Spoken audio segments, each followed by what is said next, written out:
gente fala de um tema muito interessante hoje, que é a formação psicossexual e, na verdade, da nossa social, né? Como a gente se movimenta ao longo da vida adulta, tem um reflexo muito grande de como a gente vivenciou, principalmente, os primeiros 6 anos da nossa vida, né? Freud colocou e pontuou em alguns períodos, né? Por exemplo, o que a gente vai falar especificamente hoje é do período do 0 aos 2 anos, que ele caracterizou como fase oral. Mas eu vou dividir, depois eu vou entrar especificamente na fase oral. Para quem está vendo pela primeira vez, eu gosto primeiro de embasar vocês primeiro, pode parecer um pouco teórico, mas eu gosto de embasar vocês primeiro para não chegar e dar primeiro, falar assim, você é ciumento por isso? Você é ciumento? Você tem falta de afetividade? Você é carente?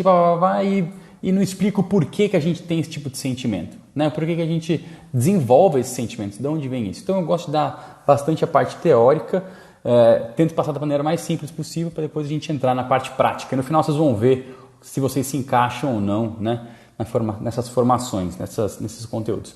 Então, como retomando aqui, Freud colocou do 0 aos 2 anos como uma fase oral, né? Depois dos 2 até mais ou menos aos 4, a fase anal, né? Ele deu esses nomes justamente porque a fase oral, toda a parte de prazer está ligado à boca, à oralidade, né?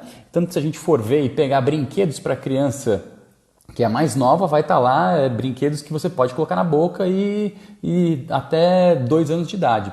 Peças menores, né? Tá com uma restrição porque a criança pode colocar na boca e engasgar.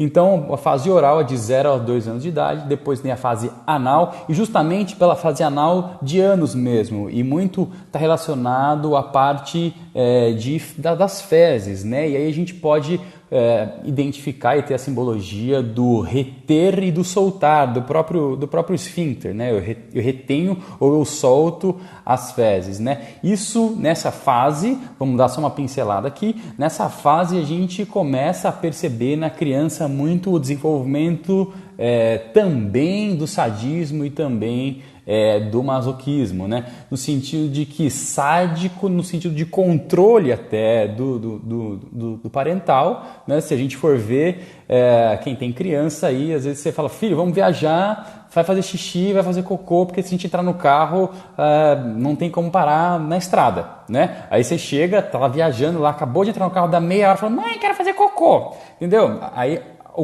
começa já a exercitar o controle a criança ali sobre o adulto, né? Até onde ela pode ir. Realmente ela vai testando você, né? E na fase do soltar também é a fase como eu disse, do reter e do soltar, né? O soltar as fezes é o liberar também, né? Tem muito em relação às nossas emoções, né? O quanto eu consigo liberar aquilo, né? Isso que a gente pode trazer para a vida adulta, obviamente está ligado à parte de sadismo e masoquismo dentro das próprias relações, mas também uma característica muito interessante em relação a dinheiro. Pessoas muito avarentas, elas seguram muito, né? Se a gente for pesquisar nas fases, na fase anal, tinha esse comportamento. E pessoas que não gostam de controlar dinheiro, que não tem muito contato com o dinheiro, que soltam, que liberam, que são mão aberta mesmo, que gastam até o que não pode, também tem uma relação muito grande com essa fase, na fase de soltar, né, as fezes. Então está muito relacionado isso e é muito interessante. Depois disso a gente tem a fase fálica, né? Que vai mais ou menos dos 4 até aos 6 anos de idade, né? E depois disso a gente tem o período de latência. O período de latência ele vai desde os 6 anos de idade até os 11 anos de idade, que é o período da adolescência, né? Que é o período da brincadeira, da sublimação que a gente diz, né? O período de latência. O que é a sublimação? Na fase fálica, obviamente, todo o prazer está voltado para o falo já da criança, né? Então, nesse período de latência, a criança sublima essa sexualidade, né, essa libido e passa só a brincar. Ela sublima a sexualidade com a brincadeira. Tanto que nesse período, a maioria das crianças ficam só brincando, né? Elas sublimam isso através da brincadeira. Óbvio que hoje a gente já tem uma sociedade um pouco mais precoce, onde através das informações as crianças têm acesso mais rápido até a parte da sexualidade. O que isso prejudica, obviamente, a gente pode estudar isso depois, o que isso prejudica também na formação mais avançada da sexualidade e também o que não permite que a criança passe por todos os processos com mais saudabilidade, vamos dizer assim, né?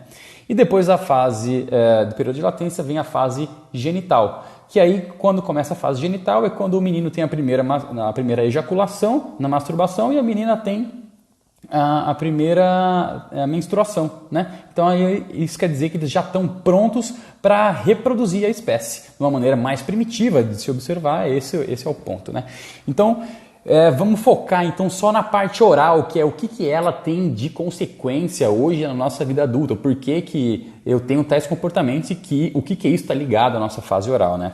A fase oral, como eu disse, vai do 0 aos 2 anos de idade e o bebê, a criança nessa fase, ela é por desejo, ela é por instinto, ela é instintiva, ela chora, às vezes sem saber porque ela quer chamar uma atenção de uma fome, né? Porque ela está passando fome, então a forma dela chamar a atenção e pedir um certo socorro é pelo choro, ela morde tudo, né? Isso aí a gente já vê um pouco da parte de agressividade, do instinto de agressividade da criança, né? Então, a partir daí, a gente vai tendo esses principais 2 instintos, né? Principalmente, como eu falei, o instinto de prazer libidinal, que está na boca, e o instinto também de agressividade. Esse, segundo Freud, são os 2 instintos que mais que regem, né, a nossa vida aí, né? O instinto sexual libidinal e o instinto agressivo. Bom, e muito da fase da fase oral tem muito sobre a incorporação de objetos, né? A incorporação de objetos está muito ligado ao alimento, o quanto que eu incorporo esses objetos e quanto que isso vai trazer de consequências para a minha relação com os objetos. Objeto para psicanálise é tudo, por exemplo, um pudim é um objeto, uma pessoa é objeto, um carro é objeto, tudo que está externo a mim a gente considera objeto. Então, como é que eu tenho essa relação objetal? É muito de como eu lidei com a minha fase oral, né? E a fase oral está ligada muito à afetividade, ao cuidado, né? Eu acho muito legal a gente fazer uma simbologia de como, nessa idade, como o cérebro da criança fosse a pele da criança, né? Porque ela não está desenvolvida ainda a visão, de certa forma, no início dos meses, né? Nos primeiros meses. Ela não está desenvolvida isso. Então, o cérebro da criança, como ela tem essa conexão com o mundo através da pele e principalmente também da boca, né? A boca é a principal fonte, a principal ligação entre o interno e o externo, a principal conexão, né? E aí a gente começa já a estudar, e eu fiz aqui, se vocês virem olhando aqui, é porque eu fiz algumas observações para eu não deixar passar nada em branco, beleza? Então, como eu disse, a gente tem essa conexão com o interno e o externo através da boca, né? E o objeto principal da criança é o seio, né? Que é onde ele vai buscar a amamentação, o alimento, ali, a segurança, né? E Melanie Klein falava, uma das seguidoras aí, que desenvolveu algumas linhas também voltadas para a psicanálise, ela falava sobre o seio bom e o seio mau, né? Que é o objeto bom e o objeto mau. A partir dessa relação de como eu desenvolvi isso dentro das minhas primeiras mamadas, né? É como eu vou lidar com esses objetos ao longo da minha vida, né? Obviamente que a gente tem alguns ajustes, isso não é fixo, né? Mas o primeiro choque ali, a primeira vivência, ela é estabelecida e aí a gente leva alguns resquícios disso ao longo da vida adulta, certo? Então, como eu falei, a fonte principal de prazer é a boca, né? E muito importante também, a gente vai ver quais as consequências de se ter a afetividade dentro do processo, né? O cuidado do parental ou a falta de cuidado do parental, o que isso pode acarretar. Então, como eu falei, na fase oral, a boca serve de modelo de incorporação e também a pele é um grande órgão, né? Bom, a estimulação está ligada sempre a essa parte de sucção, do chupar, né? De chupar o leite.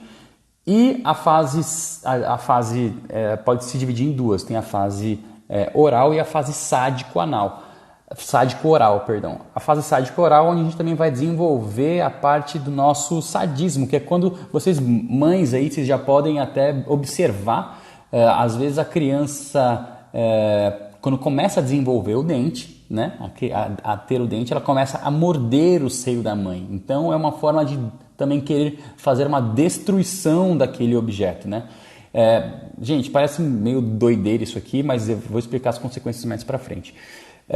Então parece morder o objeto, querer destruir o objeto. Aí cria-se uma relação até de amor e ódio, né? Então eu amo a minha mãe, eu amo o seio da minha mãe, eu amo a comida que ela me dá, ou que ela me proporciona, mas ao mesmo tempo eu tenho já o meu instinto agressivo, de agressividade, então eu tenho o instinto de destruir isso, certo? Como eu falei, ela começa com os dentes, beleza? E muito da gente poder observar isso, né? Cara, uma coisa muito interessante, algumas consequências de uma fase oral meio que mal estabelecida, né? Uma das consequências é a gula, por exemplo, né? A gula ela é um excesso de incorporação, né? Às vezes por uma falta de provisão que a criança não teve, ou ela achou que não teve, né?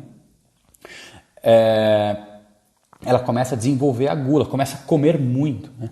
Tanto que a gente pode começar a perceber, a gente percebe muito dentro de consultório, e até quando a gente estava conversando aqui da última vez, 2 semanas atrás, com uma nutricionista, a relação da comida, do alimento com quem é obeso, né? Com quem tem distúrbios emocionais, alimentares também, né? Não só a obesidade, mas também a anorexia e a bulimia. Elas entram em certos casos mais profundos, mas também tem grande relação com isso, né? Então a compulsão por comer, a compulsão por falar, pessoas que são muito, a gente já fala que são pessoas oralizadas, adora falar. Cara, se deixar a pessoa ficar falando 24 horas, acorda falando, dorme falando, e ela sonha, e ela vai sonhar, ela vai continuar falando durante a madrugada. Então, isso são coisas que acabam desenvolvendo. É isso aí, tá vendo? Maternidade pela segunda vez. E aí pode estar relacionado muito a isso, né? Essa parte da não fase oral muito bem feita. Mas aí cabe fazer um parênteses aqui de que isso não é uma culpa, de certa forma, da mãe, tá? Ou do parental. Porque tudo a gente vai voltar de como a gente percebeu aquilo. Dentro da minha casa, por exemplo, somos em 4 irmãos, eu e mais 3, em 4 irmãos. Tivemos do mesmo pai e da mesma mãe. Tivemos as mesmas criações, os mesmos modelos, as mesmas crenças, os mesmos valores. Óbvio que às vezes, em certa forma, enfim, um teve mais, outro teve menos, mas na média, foram todas as mesmas coisas. Eu falo que eu tenho 4 pais e 4 mães em casa, porque eu percebo meu pai de um jeito e eu percebo minha mãe de um jeito. Meus irmãos percebem cada um a sua forma. Né? Então isso nunca é culpa exclusivamente dos pais, se fizerem moderadamente. A gente vai ver se fizer em excesso ou se fizer em falta, né? Ou se não fizer e tiver falta, o que isso pode acarretar. Então, fechando parênteses aí, a gente estava falando sobre os distúrbios, né? Então isso está muito ligado também, né, a essas coisas. É muito importante para vocês que são mães, a primeira mamada é extremamente importante. E a parte de amamentação é o que vai trazer também muita estabilidade emocional para a criança ao longo do seu processo e também na fase adulta. Pessoas que são desequilibradas emocionalmente, elas acabam tendo um reflexo numa fase oral um pouco mais desequilibrada. Né? E dica para as mães que estão aí. Então, quando for amamentar os seus filhos, em silêncio sempre, né? Num lugar não muito barulhento, não precisa também estar numa capela, mas também num lugar onde você consiga estabelecer a conexão e principalmente de olhar para o seu filho, né? Ou para sua filha. Isso é muito importante para a criança e é o que gera segurança. Né? Nessa fase oral é onde a gente vai estabelecer a parte de segurança, né? Como eu falei. Então, pessoas extremamente inseguras pode ter alguma coisa relacionada a essa fase, certo? Uma boa estruturação dessa fase é no desenvolvimento, por exemplo, do aconchego físico, dos parentais, no ato de amamentar, no carinho ao limpar, né, ao colocar a criança na cama, ao dar banho, ao aquecer, não deixar a criança sempre ficar passando frio, enfim. Porque a criança nessa fase oral, ela é puro instinto, né?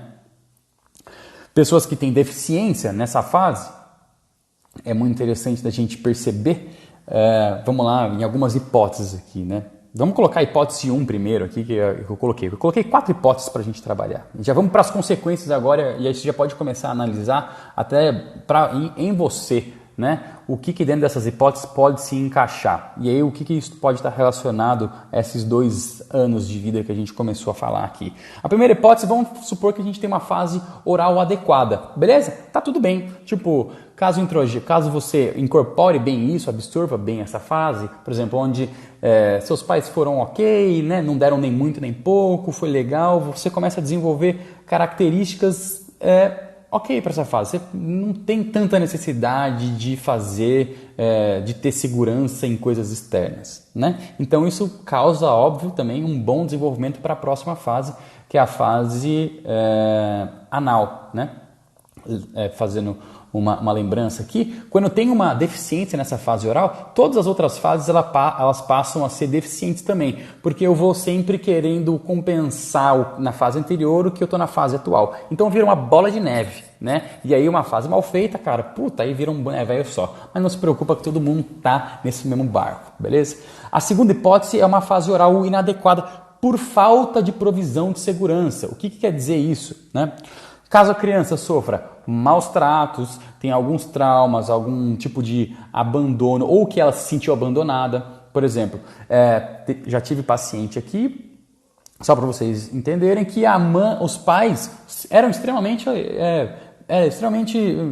acolhedores, extremamente zelosos com a criança, mas olha onde ela percebeu essa cena de abandono, e aí a gente chegou isso numa sessão onde a gente fez o ADI, a hipnose aqui, né?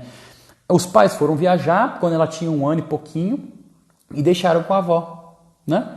No que deixaram com a avó, a criança se sentiu abandonada naquele momento pelos pais, mas os pais não abandonaram, só foram viajar por um período, se não me engano foram 4 dias, e deixaram com a avó, mas aquela sensação de desamparo, de abandono da criança, acarretou em várias consequências na fase adulta, né? Então, uma má fase, né, uma desestabilidade nessa fase por falta, né, gera algumas coisas, né? No caso desse paciente, gerou uma compulsão por um vício de cigarro. Se a gente for ver, tudo que estava relacionado à parte da boca, lembra que eu falei que a parte dos 0 aos 2 é a parte a parte oral? Então, o que aconteceu com essa pessoa foi que ele começou a substituir a segurança pelo cigarro. Então, o cigarro é uma compensação de uma fase oral mal estabelecida, né? O álcool também, tudo que é introjetado pela boca, qualquer tipo de droga introjetado pela boca. Aí o que pode acontecer, né? Dentro desses processos. Lembra que eu falei que a parte de segurança e o toque ele é muito importante para a criança? Essas pessoas que têm deficiência ou que faltam isso, né? Sentiram falta disso, são pessoas extremamente carentes, né? Gostam gostam e querem, necessitam muito de abraço, muito de beijo, muito de toque constante, assim, e aí são aquelas pessoas que até você fala, meu, por favor, eu amo você, mas me dá só um tempinho, eu consigo, eu amo você, eu não preciso, mas ela gosta de toque, para ela é muito importante o toque, né? Então são pessoas que tiveram uma deficiência, né? Então essa é a segunda hipótese. A terceira hipótese também, e o que a gente chama, voltando aqui na segunda hipótese, o que a gente chama dessas pessoas que tiveram falta, a gente chama de magras de provisão. Magras não no sentido de magra corporal, mas magra no sentido de tiveram pouco.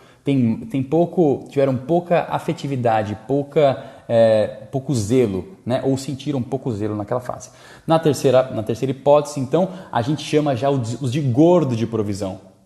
Gordos são os gordões mesmo, tiveram muito. São mães super protetoras que ficam lá dando tudo para os filhos em demasia e não deixa o filho fazer nada e abraça e beija muito o filho. Mães, isso aí a gente pode até colocar e fazer um adendo, mães extremamente carentes podem fazer essa merda com o filho, porque, porra, é uma puta de uma projeção, entendeu? O que eu começo a fazer? Como eu fui carente, eu vou transferir para o meu filho para que ele não seja tão carente como eu. Então, eu começo a fazer para o meu filho aquilo que eu não tive. Só que inconscientemente eu estou cuidando de mim, não estou cuidando do meu filho. Entende? Porque a criança é uma projeção minha. Olha só que doideira isso. Né? Então, mães super protetoras não deixam a criança nem peidar direito. Fala, ai filho, você peidou, vem cá. Não pode fazer isso, não pode. A criança nem cair, cai. A hora que a criança cai, a mãe já fala, puta, fudeu. Enfim, não deixa a criança ter essa desarmonia. Essa desarmonia é importante para a criança, para começar a pegar habilidade no controle emocional, no utilizar a razão, né? Então, quando tem esse excesso também, as pessoas... com certeza, Carol, quando os casais se separam também tende a ter isso sim, porque sente falta de um dos parentais, né? E tende a subproteger também, com certeza. Às vezes por uma falta de... às vezes por uma carência, porque o parceiro foi embora, passa a projetar essa carência como para os filhos, né? Como uma forma de suprir aquele relacionamento que não deu muito certo, aquela afetividade que tinha com o parceiro, passa também a transferir para os filhos, né? Como uma forma de suprir aquilo que lhe falta, passa a fazer isso para os filhos, com certeza. Então, como eu estava falando, essas pessoas, a consequência delas, né? Nunca tá bom. Você pode ser a pessoa mais carinhosa do mundo, você pode ser a pessoa mais atenciosa do mundo, você pode ser a pessoa mais afetiva do mundo, mas ela sempre vai querer mais. Porque a gente tem que entender uma coisa, o que está relacionado aqui? O que ela quer de quem? Ela não quer de você que é parceiro ou parceira, ela quer do parental que faltou. Ela projeta em você o parental, mas por mais que você supra, nunca vai estar bom o suficiente, porque ela tem que curar o quê? Ela tem que curar essa necessidade ou essa super proteção que faltou ou ele teve muito, e entender que ele teve muito e que a vida não é assim, do parental. Entendeu? Então, esses mecanismos inconscientes de transferência, eles são muito sutis, eles são muito inconscientes, a gente não percebe isso. Certo? E a quarta hipótese, que é uma fase oral totalmente inadequada, que aí vem de um trauma muito abrupto, que a gente está falando de abandonos excessivos mesmo, às vezes de abandono, por maus tratos gravíssimos, né, do parental, e que aí pode acarretar em patologias um pouco mais graves, né? Por exemplo, asma, bronquite, pode levar à esquizofrenia, ao PMD, que a gente chama de posição de psicomaníaco-depressivo, que é a bipolaridade, né? Estão ligadas à fase oral, né? Há uma descompensação dessa fase oral. E óbvio, se a criança fizer uma boa fase oral, nada impede, gente, também da gente ter certos eventuais posições psíquicas de segurança, né? Eu fiquei chateado, eu vou buscar segurança em alguma coisa. Eu fiquei mal, eu vou regredir agudamente, que a gente fala, né? Mas é agudo, é por um tempo, não é um período inteiro, certo? Bom, como eu falei, as principais consequências são essas. Então começa a perceber quais os movimentos que você tem dentro dos seus relacionamentos, né? Se você é uma pessoa muito carente, se você se sente abandonada, se você se sente que o teu parceiro deve muito para você, se ele tem que dar muito para você de afetividade, de carinho, de abraço, isso também pode ter uma descompensação muito grande, né? E aqui também vai um adendo para as mães carentes, por favor, não sufoquem seus filhos, porque a carência é sua e não projetem neles a sua carência, porque você vai fazer com que ele tenha algum tipo de trauma na vida, ou algum tipo de dificuldade na vida adulta, de superar principalmente dificuldades, né? E também uma coisa interessante, que filhos na sequência acabam prejudicando um pouco o filho anterior. Isso eu digo por mim, como eu disse, eu tenho 4 irmãos aqui, 3 irmãos, então eu sou o mais velho, então depois de mim, não deu nem um ano, minha mãe já estava grávida. O que aconteceu foi que, como ela estava com a barriga muito grande, né, ela não tinha muita condição de me segurar, então óbvio que houve uma defasagem às vezes de afetividade, de olhar para a criança. Mas aí entende que essa percepção foi minha e eu tive que tratar isso dentro de consultório e não da própria mãe, né, que estava ali esperando uma outra criança, fez o que podia fazer dentro daquelas condições, entende? Então, se você tem irmãos que têm essa sequência, né, um pertinho do outro, começa a analisar também isso, né? Se você chupou muito o dedo, por exemplo, é um indício. Se você chupou muita chupeta, também é um outro indício. Mamadeira, durante quanto tempo você mamou, também é um indício, né? Durante quanto tempo, aí, cara, olha só que coisa, informação importante. Durante quanto tempo você mamou no seio da sua mãe? Porque uma mamada saudável, ela vai até 1 ano, por exemplo. Acima de 1 ano, ela já começa a ficar um pouco mais dependente. A criança precisa também se soltar para isso, né? Então isso é extremamente importante. E como eu falei no início, não se preocupem vocês, mães, que a disfunção ela vai existir. A disfunção é o quê? O desequilíbrio ele vai existir. É como sempre como a gente percebe as coisas, né? Como a gente vai percebendo as coisas, né? E nunca só um papel exclusivamente dos parentais de responsabilidade. É lógico, como eu falei aqui, se você é uma pessoa extremamente carente, você não pode transferir isso para o teu filho. Pelo amor de Deus, deixa teu filho viver a vida dele, você vive a tua e você vai resolver os teus problemas, porque senão você vai transferir para ele e os moleques vão ficar tudo dependente, beleza? É isso aí. Pode ter tido uma consequência, sim. É interessante sempre a gente investigar isso, né? Então é isso, pessoal. Espero que tenha sido bem esclarecedor essa fase. Cara, semana que vem, fica só um minutinho aí. Mamadeira até os 7 anos, jamais. Mamadeira até os 7 anos, vamos aniquilar essa mãe porque tá de brincadeira. Não dá pra colocar um negócio desse, não. Mamadeira até os 7 anos, isso aí é puro narcisismo da mãe, né? O Marco tá falando isso porque a gente conheceu uma mulher que a menina tinha 7 anos e mamava no seio da mãe. Entende? Ela ainda produzia leite. Mas isso por uma estimulação, obviamente, hormonal e por prazer que ela sentia. Mas isso acabar com a criança, né? De certa forma. São mães extremamente narcisistas, egocêntricas e que, ao meu ver, a gente precisa fazer um bom trabalho para que depois essa criança não fique tão dependente assim, né? Eu não recomendaria bico até os 4 anos, né? Quanto mais cedo tirar, melhor. Aí até você pode dar o mamar até 1 ano de idade, mais ou menos, né? No seio. Depois você pode introduzir, obviamente, um pouco da chupeta, um pouco do bico, mas também vai tirando até mais ou menos os 2 anos de idade, né? Depois disso já não é tão legal assim. Você cria uma dependência na criança, né? E até é legal ela começar a tirar um pouco essa parte de dependência da criança.